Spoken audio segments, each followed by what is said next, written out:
The first person to realize something was wrong wasn't a police officer, a neighbor, or even Walter himself. It was the dogs. Every morning at exactly 5:32 a.m., before the sun fully reached the rooftops of Maplewood Street, two dogs appeared at the same intersection like clockwork. A massive German shepherd named Rocky walked stiffly beside an old man in a gray hooded jacket, while a golden retriever named Milo stayed so close to his leg it almost looked like the dog was afraid to lose him. People in town were used to seeing them. Some waved. Some ignored them. Others checked their watches because Walter Hayes and his dogs passed the corner diner so consistently that the owner once joked he could set his coffee machine timer by them. But 3 weeks ago, something changed. The dogs stopped behaving normally. At first, it was subtle. Rocky began slowing down near the abandoned blue house at the end of Willow Lane. Milo refused to keep walking unless Walter physically tugged on the leash. Then the noises started. Soft whining at first. Then low growls. Then something that made the hair stand up on people's arms. Every single morning, both dogs would suddenly freeze in front of the old house and stare directly at the upstairs window like they were watching someone move behind the curtains. The problem was, nobody had lived there in over 8 years. Walter always reacted the same way. He lowered his head, tightened his grip on the leashes, and whispered something nobody could hear before pulling the dogs away as fast as possible. But the faster he walked, the harder the dogs resisted. One Tuesday morning, a woman jogging past nearly dropped her phone when Rocky lunged toward the front gate so violently that the leash slipped halfway through Walter's hands. The old man panicked instantly. "No, no, stop," he shouted, his voice cracking harder than anyone had ever heard before. Milo began barking too, not aggressively, but desperately, circling near the rusted mailbox as if trying to get someone's attention. Porch lights flicked on across the street. Curtains moved. Neighbors stepped outside in slippers and robes, watching the scene unfold in total silence. What disturbed them most wasn't the barking. It was Walter's face. The old man looked terrified. Not angry. Not embarrassed. Terrified. And when Rocky suddenly sat down in the middle of the road and refused to move another inch, Walter did something nobody in town had ever seen before. He dropped to his knees beside the dog and started begging him under his breath. "Please, not again, please." The street went completely quiet. A teenager standing nearby secretly started recording on his phone. By lunchtime, the video was everywhere in town. Thousands of people watched the clip of the old man kneeling beside his dogs outside the abandoned house, while both animals stared at the dark upstairs window like they knew something nobody else did. Some people thought Walter was hiding someone inside the home. Others believed the dogs had discovered something dangerous. A few even claimed they had seen lights flickering upstairs late at night. But the strangest part of all came the next morning, when Walter tried to avoid Willow Lane completely. Because the moment they reached the next block, both dogs suddenly broke free from their leashes and sprinted straight back toward the abandoned house as Walter screamed their names in absolute panic. Walter barely slept after the dogs escaped the previous morning. Several people in town noticed the lights inside his small one-story house stayed on long after midnight, and around 3 in the morning, a delivery driver passing through Maplewood swore he saw the old man sitting alone on his front porch with both dogs pressed tightly against his legs while rain poured from the dark sky above them. By sunrise, the storm had stopped, but Walter looked worse than ever. His eyes were swollen and red, and deep purple shadows hung beneath them like he had not rested in days. Still, despite everything that happened, he clipped the leashes onto Rocky and Milo exactly at 5:30 a.m. and stepped onto the sidewalk once again. That was the part nobody understood. Most people would have avoided Willow Lane after the rumors spread online. Most people would have stayed home after becoming the center of town gossip overnight. But Walter never changed. His routine. Not even once. Rocky walked slower now. The large German shepherd no longer held his tail high the way confident dogs usually did. Instead, his head remained low, ears twitching constantly toward distant sounds nobody else seemed to hear. Milo had changed too. The golden retriever used to greet neighbors years ago, according to people who remembered him from the local dog park. He used to wag his tail at children and carry tennis balls everywhere he went. But now, Milo rarely looked at anyone. He stayed focused only on Walter or the abandoned house waiting several blocks away like it existed permanently in his mind. What disturbed people most was how protective the dogs had become around the old man. Whenever someone approached Walter too quickly, Rocky immediately moved between them. Not aggressively, not violently, just enough to create distance. Almost like the dog believed Walter was fragile. One afternoon, 12-year-old Emma Collins accidentally rode her bicycle too close while Walter sat feeding the dogs outside a grocery store. Rocky instantly stood up and pressed his body against Walter's knees while Milo began softly whining. Walter apologized over and over even though Emma had not been frightened at all. "They are just nervous lately," he whispered quietly, unable to make eye contact. But the strangest thing happened after Emma pedaled away. She glanced back once and noticed Walter was no longer feeding the dogs. He was staring blankly across the parking lot, while Rocky rested his head on the old man's lap like he was trying to comfort him. By the end of the week, people stopped talking about Walter like he was suspicious. Instead, they started speaking about him with pity. Something about the man felt deeply broken. Every movement looked exhausted. Every expression looked heavy. Even the dogs carried that same sadness around them. It was almost impossible to explain, but whenever the three of them walked together, they did not look like pets and owner anymore. They looked like survivors carrying the same invisible wound. Then another strange detail surfaced. A cashier from the 24-hour gas station near Willow Lane claimed Walter had been buying the same flowers every Friday night for nearly 8 years. White lilies. Always white lilies. Never any other kind. And according to the cashier, the old man never took the flowers home. He carried them toward the abandoned house. The story spread quickly through town, but nobody could confirm where the flowers ended up because Walter always returned empty-handed before sunrise. Then came Saturday morning. Walter and the dogs reached Willow Lane earlier than usual, and several neighbors secretly watched from their windows, waiting to see what would happen next. Rocky stopped first. Milo froze beside him. Both dogs stared toward the second-floor window again without making a sound. Walter tightened his grip on the leashes and whispered something too soft for anyone to hear. But this time, instead of pulling the dogs away, the old man slowly reached into his coat pocket and removed a tiny pink hair clip with faded glitter still attached to it. Walter shoved the glitter-covered hair clip back into his pocket the second he realized people were watching from their windows, and without saying a word, he turned sharply away from the abandoned house and hurried down Willow Lane with Rocky and Milo pulling unevenly at their leashes. But something inside the dogs had changed after that morning. The behavior that once happened only near the old blue house now started appearing everywhere. Rocky became obsessed with doors, not barking at them, not scratching them, pressing against them. Whenever Walter entered a store, the German Shepherd immediately positioned himself in front of the exit and refused to move until Walter came back out. At the pharmacy, customers watched in confusion as Rocky sat directly against the sliding glass doors with his ears pinned back, eyes locked on the parking lot, as if expecting someone to appear at any second. Milo developed his own strange habit. He began carrying objects that did not belong to him. Not random trash or sticks like normal dogs. Personal things. A child's mitten left near the school sidewalk. A faded birthday balloon tangled beside a fence. An old photograph blown from a garbage bin after heavy wind. Each time, Milo found one of these objects. He carefully carried it to Walter and laid it at his feet with heartbreaking gentleness. Walter never scolded him. He never even looked surprised. He would simply freeze for several seconds before quietly placing the item inside his coat pocket. People began noticing the pattern. The dogs were not acting wild. They were acting purposeful. That realization disturbed the town even more. On Monday afternoon, Walter stopped at a small diner near the edge of town while heavy gray clouds rolled over the streets above Maplewood. Rocky and Milo usually sat calmly beneath the outdoor table whenever Walter drank coffee there.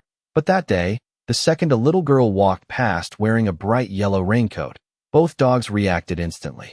Rocky stood up so fast his chair scraped loudly against the pavement, while Milo let out a sharp cry nobody had ever heard from him before. The golden retriever rushed toward the girl, stopped inches away, and gently grabbed the edge of her raincoat sleeve in his mouth. Her mother screamed in panic and pulled the child backward while nearby customers jumped from their seats. Walter looked horrified. "Milo, no," he shouted as he rushed forward. But the dog did not growl or pull harder. He simply stood frozen, staring at the little girl with trembling eyes. Then everyone noticed something chilling. Tears were running down Walter's face. The mother grabbed her daughter and hurried away, while people stared at Walter like he had completely lost control of the animals. From that moment on, the atmosphere around him changed. Neighbors stopped waving. Parents crossed the street when the dogs approached. Online comments beneath the viral videos grew darker each day. Some claimed the dogs were becoming dangerous. Others insisted Walter was training them for something nobody understood yet. A rumor even spread that someone had heard crying noises inside the abandoned house late at night. But the most unsettling moment happened 3 days later, just before sunrise. A sanitation worker driving past Willow Lane spotted Rocky and Milo sitting alone in the middle of the street without Walter anywhere in sight. Neither dog moved when the truck approached.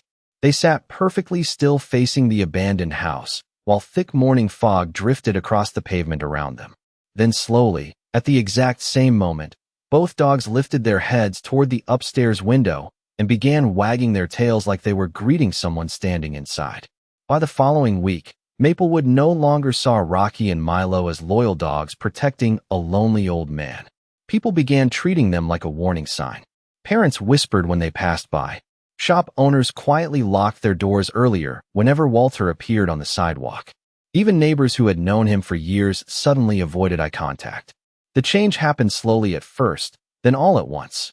What pushed the town over the edge was another video. A college student driving through Willow Lane just before dawn captured footage from inside his car after noticing Rocky standing in the middle of the street again.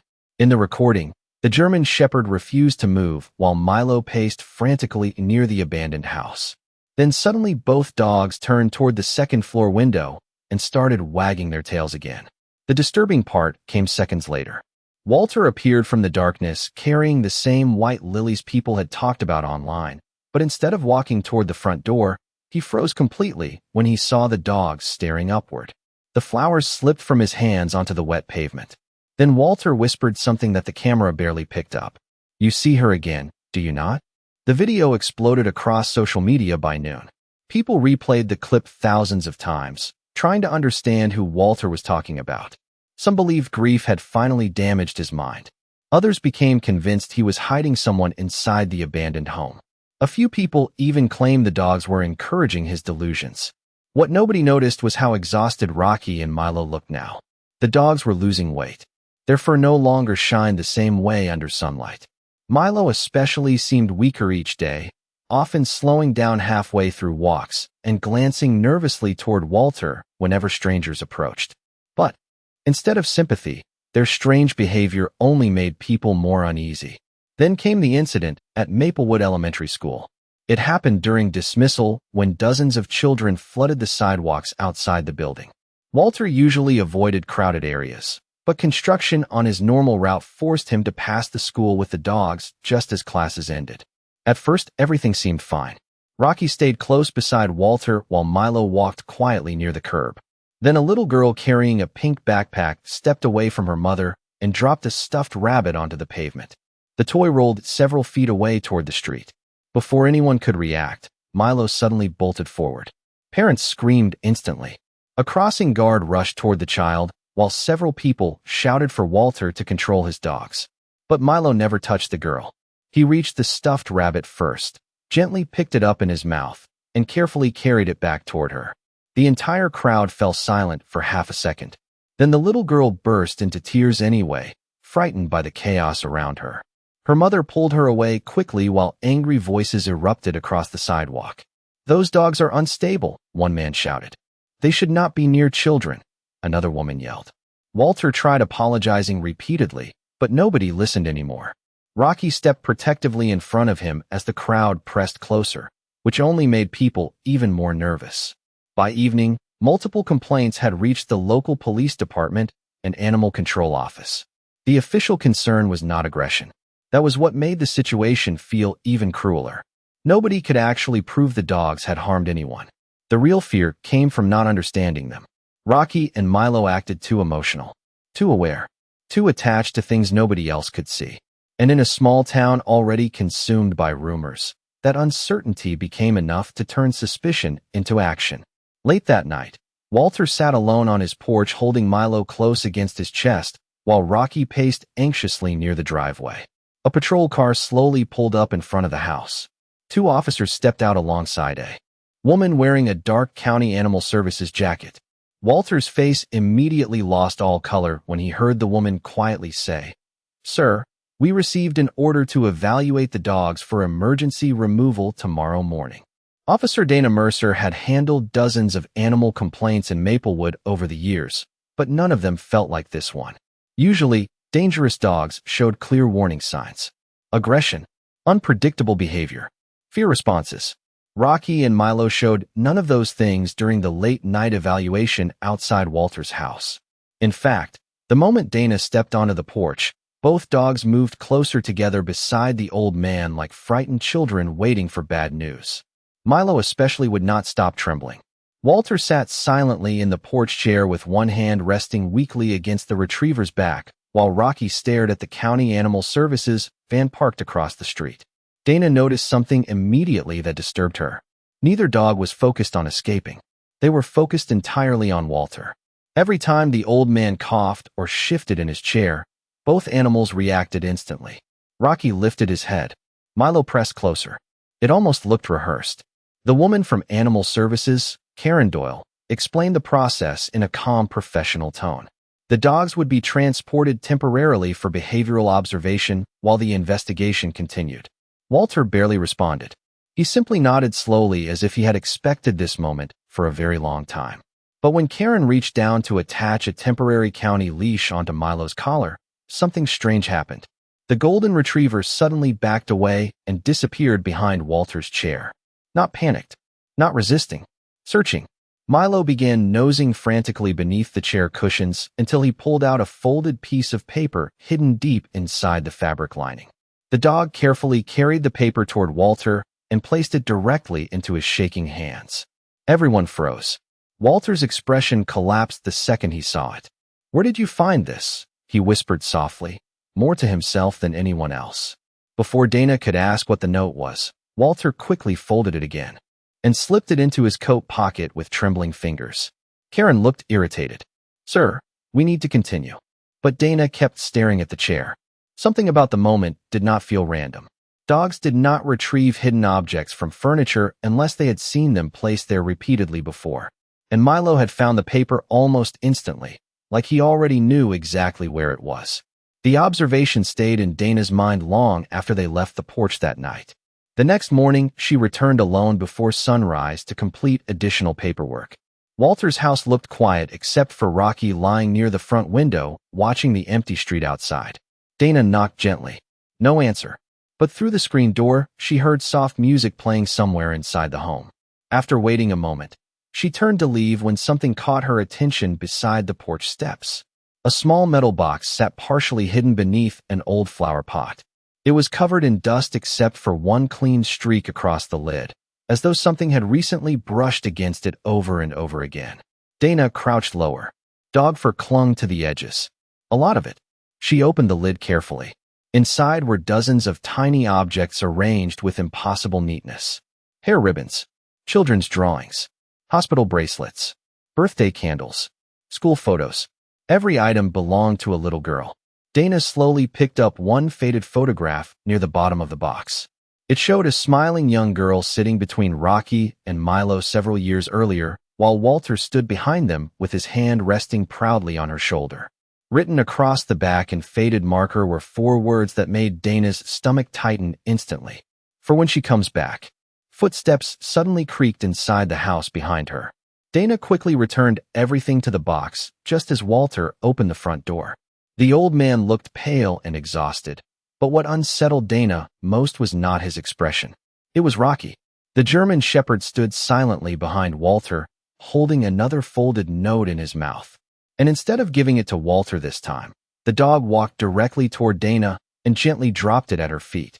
Officer Dana Mercer stared at the folded paper lying at her feet, while Rocky remained completely still beside Walter's porch. The German shepherd did not growl or bark. He simply nudged the note forward once with his nose like he was insisting she take it. Walter looked panicked the moment he realized what the dog had done. "Rocky," he whispered weakly, but the dog never backed away. Dana slowly picked up the paper and unfolded it carefully. Inside was not a letter or warning like she expected. It was a child's crayon drawing. A little girl had drawn herself holding hands with Walter while two dogs stood beside them under a bright yellow sun. But in the corner, written in shaky handwriting, were words that made Dana's chest tighten instantly. If Daddy gets sad again, Rocky and Milo know where to take him. Dana looked up slowly. Walter's eyes filled with tears the second he saw the drawing exposed. For several long seconds, nobody spoke. Then the old man finally sat down heavily on the porch steps like he no longer had the strength to stay standing. His voice cracked almost immediately. 8 years earlier, Walter's daughter Sophie had become seriously ill after a sudden neurological condition changed her life completely. During the hardest months, Rocky and Milo had barely left her side. The dogs slept outside her bedroom door every night, waited beside her wheelchair every morning, and followed her through every treatment and hospital visit like silent guardians. But according to Walter, there was one place Sophie loved more than anywhere else: the abandoned blue house on Willow Lane. It had belonged to Walter's parents before sitting empty for years, and Sophie used to spend afternoons there drawing pictures upstairs while Rocky and Milo played around the old backyard garden. It was the last place she felt happy, Walter whispered through tears. As Sophie's condition worsened, the little girl became terrified of being forgotten. One evening, only weeks before she passed away, she made Walter promise something strange. If he ever became too sad to keep living normally, the dogs would remind him where to go. Dana listened in stunned silence as Walter explained what nobody else in Maplewood knew. After Sophie died, Walter completely stopped entering the blue house. The grief became unbearable. He could not bring himself to open the front door again. But Rocky and Milo never forgot. Every morning for the last 8 years, the dogs had guided Walter back there. Not because they were dangerous, not because they saw ghosts or hidden people, because they remembered Sophie's final promise better than Walter himself. Suddenly, every strange behavior made horrifying sense. The dogs blocking exits whenever Walter entered stores. Milo collecting lost objects from children. Rocky refusing to leave the street near the house. They were not becoming unstable. They were watching Walter constantly for signs he was sinking back into grief again. Dana's heart sank even deeper when Walter revealed one final truth. 3 months earlier, doctors diagnosed him with early memory deterioration. He had started forgetting appointments, losing track of time, and waking up confused at night. But the dogs noticed before anyone else did. They began repeating old routines more intensely because they were trying to anchor him to the memories Sophie once trusted them to protect. That was why they panicked near children carrying bright colors or toys similar to Sophie's belongings. That was why Milo retrieved hidden notes and keepsakes. The dogs were not trapped in fear. They were desperately trying to keep Walter connected to his daughter before his memories disappeared completely. Dana suddenly remembered the writing on the back of the photograph inside the metal box. For when she comes back, her stomach twisted as she realized the heartbreaking truth. Walter had never been waiting for Sophie to physically return. The dogs had spent 8 years making sure she never truly disappeared from him. Tears rolled silently down Dana's face as Rocky slowly rested his head against Walter's trembling knee. And for the first time since this nightmare began, the old man stopped fighting the dogs and simply wrapped both arms around him while whispering, "I am sorry. I thought I was the one taking care of you." The story spread across Maplewood faster than any rumor before it, but this time people did not gather around their phones out of fear. They watched in silence. Parents who once crossed the street to avoid Rocky and Milo replayed old videos with completely different eyes now. Suddenly, every moment they had mocked or misunderstood became painful to watch. The clip of Milo grabbing the little girl's yellow raincoat no longer looked threatening. People realized the color matched the bright yellow jacket Sophie wore in the photograph Dana found inside the memory box. Rocky blocking store exits no longer seemed aggressive either.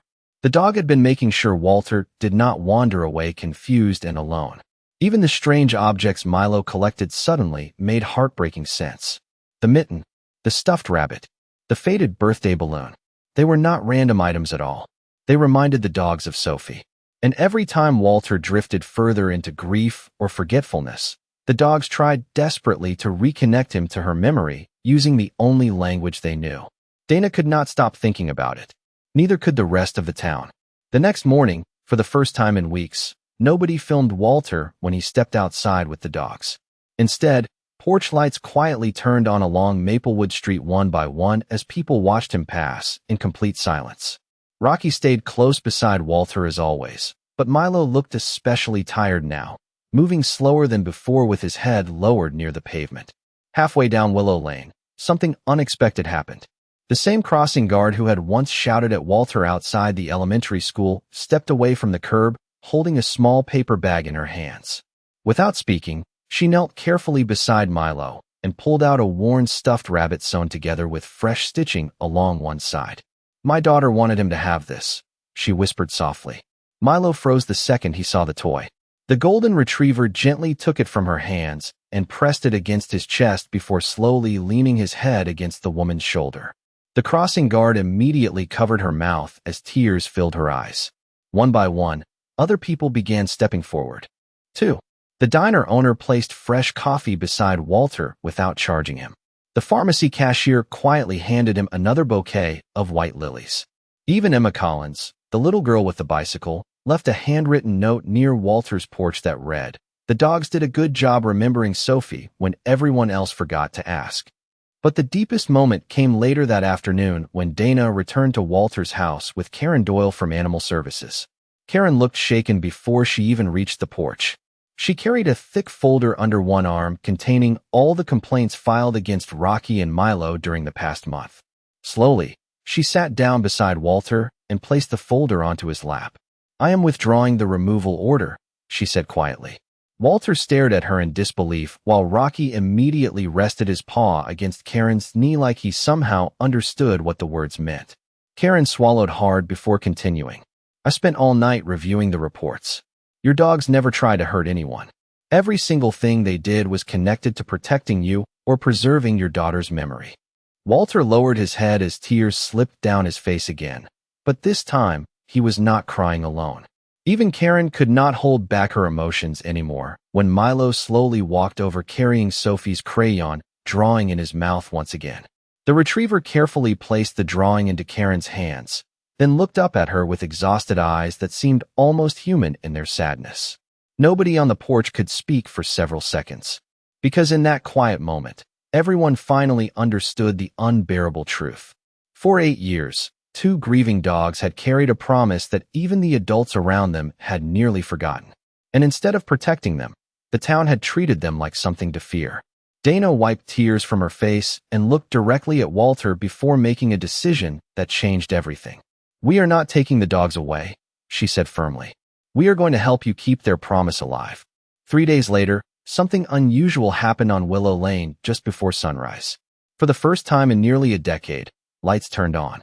Inside the abandoned blue house, neighbors stepping outside with coffee mugs stopped in silence when they saw cars parked along the curb and people carrying boxes through the front door. Nobody had ordered renovations. Nobody planned a sale. The entire town had simply shown up on their own. Walter stood frozen at the sidewalk holding Rocky's leash while Milo stared toward the house with wide alert eyes. The old man looked overwhelmed as familiar faces passed him carrying cleaning supplies, folded blankets, flower pots, old paint cans, and wooden picture frames. The diner owner replaced the broken kitchen curtains. The pharmacy cashier carefully dusted shelves upstairs. Emma Collins and several schoolchildren planted fresh yellow flowers beside the front porch because Sophie once loved bright colors. Nobody spoke loudly that morning. The house itself seemed to demand gentleness. What surprised Walter most was the room people chose to restore first. Sophie's old upstairs bedroom. Dana found the door half stuck from years without use, but when she pushed it open, everyone stopped moving. The room had remained almost untouched. Faded stars still glowed weakly across the ceiling. Crayon drawings curled at the corners of the walls. Tiny shoes rested beside the bed exactly where they had been left years earlier. Walter quietly admitted he had never entered the room again after Sophie passed away because he was afraid the memories inside would destroy him completely. But Rocky and Milo walked in immediately without hesitation. The dogs moved slowly through the room as though recognizing every inch of it. Milo approached the bed first and gently rested his chin on the faded comforter while Rocky sat beside the old rocking chair near the window. Then something happened that made several people wipe tears from their faces instantly. Milo carefully nudged a dusty stuffed elephant from beneath the bed frame and carried it over to Walter. The old man took the toy with trembling hands before quietly laughing through tears for the first time anyone could remember. "She used to hide this from me every night," he whispered. As the morning continued, the atmosphere inside the house slowly transformed from grief into warmth. Children from the neighborhood began hanging Sophie's drawings in fresh frames. Someone repaired the old wind chimes on the porch. Dana even found a working record player in the attic and softly played the same gentle piano music Walter said Sophie loved listening to during storms. Through it all, Rocky and Milo never left Walter's side for long. But people noticed a change in the dogs too. The nervous pacing had stopped. Rocky no longer blocked every doorway or watched strangers with tense suspicion. Milo stopped trembling whenever children approached. It was as though the dogs finally understood they no longer had to protect these memories alone. Near sunset, Dana stepped outside and found Walter sitting quietly on the porch swing while Rocky rested at his feet and Milo lay beside the yellow flowers near the walkway. The old man stared at the glowing windows of the blue house in disbelief. "I thought if I stayed away long enough, the pain would disappear," he admitted softly. Dana shook her head gently. "The dogs knew something you did not," she replied. "Memories only become frightening when somebody carries them alone." Walter looked down at Rocky and Milo as emotion filled his tired eyes again. For years he believed he had been dragging the dogs through grief every morning. But now he finally understood the truth. The dogs had been dragging him back toward life. At that exact moment, a cool evening breeze drifted through Willow Lane, causing the repaired wind chimes above the porch to ring softly through the fading sunlight. Milo slowly lifted his head, listened for several seconds. Then for the first time in the entire story, the golden retriever closed his eyes completely and fell peacefully asleep beside the front steps of Sophie's house. Winter arrived quietly in Maplewood that year, but Willow Lane no longer felt abandoned when the cold winds swept through town. Every Friday evening, warm light glowed softly through the windows of the blue house while neighbors drifted in carrying homemade pie, coffee, old board games, or photo albums. What had once been a place people avoided now became the gentlest corner of the entire town. Walter still walked Rocky and Milo every morning at exactly 5:32 a.m., but the routine no longer carried the same heaviness. People waited for them now. The crossing guard waved before school started. Children left yellow flowers near the porch gate. Someone even painted a small wooden sign beside the sidewalk that simply read, "Sophie's Garden." And somehow, the dogs seemed to understand every bit of it. Rocky walked with calmer steps these days, no longer scanning every stranger like a soldier standing watch. Milo started carrying toys again instead of forgotten objects. Tennis balls, plush animals, even sticks from the park after rainstorms. The fear that once clung to both dogs slowly disappeared beneath the warmth surrounding them. But the most meaningful change happened inside Walter himself. The old man stopped hiding from memories.